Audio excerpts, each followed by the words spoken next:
काली रात, बादलों से ढका आसमान, गांव के पास का एक घना जंगल। धीरे धीरे एक पुरानी झोपड़ी की ओर जाता है।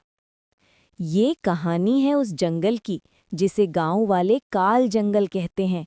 कहते हैं वहां एक खतरनाक चुड़ैल रहती है जिसने अब तक कई लोगों को निगल लिया है। दादी की चेतावनी। घर का आंगन। नरेश और उसकी दादी चूल्हे के पास बैठे हैं। दादी डरावनी आवाज में, उस जंगल में मत जाना नरेश। 300 साल से वहां एक चुड़ैल का वास है। रात को उसकी चीखें आती हैं। वो औरत नहीं, मौत है। नरेश हंसते हुए, अरे दादी, अब वो जमाना नहीं रहा। ये सब कहानियां बच्चों को डराने के लिए होती हैं।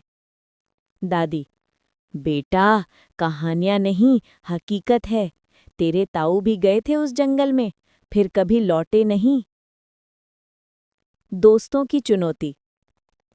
नरेश अपने दोस्तों के साथ खेत में बैठा है। गोपाल, चल नरेश, हिम्मत है तो आज रात काल जंगल में चल। सबको पता चल जाएगा असली बहादुर कौन है। नरेश, ठीक है, आज रात 12 बजे मैं अकेला जाऊंगा। जंगल में पहला कदम। रात 12 बजे नरेश टॉर्च लेकर जंगल में घुसता है। हवा की तेज आवाज, उल्लू की आवाजें। जैसे ही नरेश ने जंगल में कदम रखा, उसकी टॉर्च झपकने लगी और अजीब सी सरसराहट सुनाई देने लगी। झाड़ियों में कुछ हिलता है, एक डरावनी हंसी गूंजती है। चुड़ैल की आवाज, कौन आया है मेरी मौत के द्वार पर। चुड़ैल का भयानक रूप।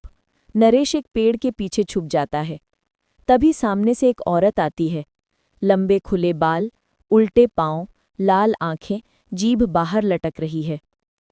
चुड़ैल, 300 साल हो गए, अब तेरा लहू पीऊंगी। चुड़ैल हवा में उड़ती है, नरेश को पकड़ लेती है। नरेश डर से कांपते हुए, माफ कर दो, मुझे जाने दो। तभी पंडित प्रकट होता है। त्रिशूल और मंत्रों के बल पर मैं तुझे बांधता हूं, ओ रूह तामसी। पंडित मंत्र पढ़ता है। चुड़ैल चीखती है, जलने लगती है और भस्म हो जाती है। अंत। सुबह का समय। गांव वाले इकट्ठा हैं। नरेश बेहोश है, लेकिन जिंदा। दादी आंखों में आंसू लेकर, मैंने कहा था बेटा, वो चुड़ैल सिर्फ डर नहीं, हकीकत है। चुड़ैल भले ही जल गई, पर उसकी चीखें अब भी जंगल में गूंजती हैं।